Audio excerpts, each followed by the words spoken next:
So I was in college. There was a phone hanging on the wall in my dorm room, and I talked to my mom. She would call a lot, and I would call sometimes. And how are you doing? Back and forth, all this stuff.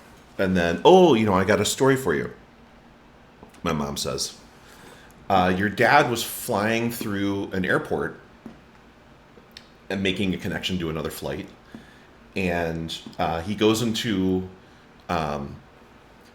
he's going to be meeting a customer there. The customer's going to drive into the airport and meet your dad for an hour or two while he has a layover there at the airport. So they're going to talk about business and stuff. So my mom is telling me all this. So your dad goes to the bar where they're going to meet up, and he walks in. And as he walks in, he sees Bill Gates, the Microsoft famous CEO, founder. And this is after he was no longer CEO, if I remember my timeline right. So Gates is sitting by himself, reading a book, having a drink, whatever. And Mike goes up to him and says, Bill Gates, sorry to bother you. My name is Mike Cruikshank.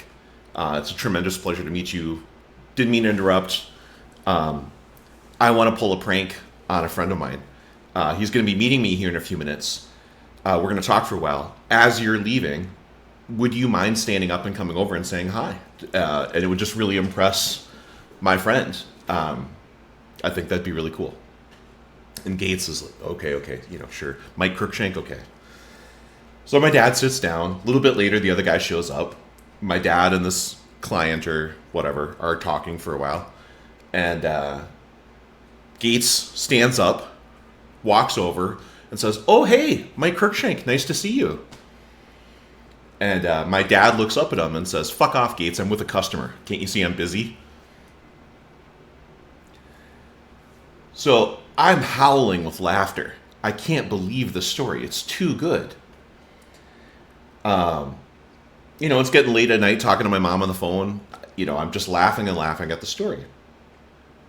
So over the next few days, I'm telling my friends the story. I can't believe it, right? I'm telling everybody.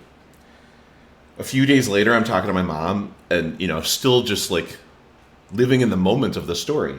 And then she admits that it was a joke, that she had heard the joke somewhere and she modified it to be about my dad. It is so much exactly the kind of thing my dad would have done. I fell for it hook, line, and sinker. So she felt bad that she had hoodwinked me so bad.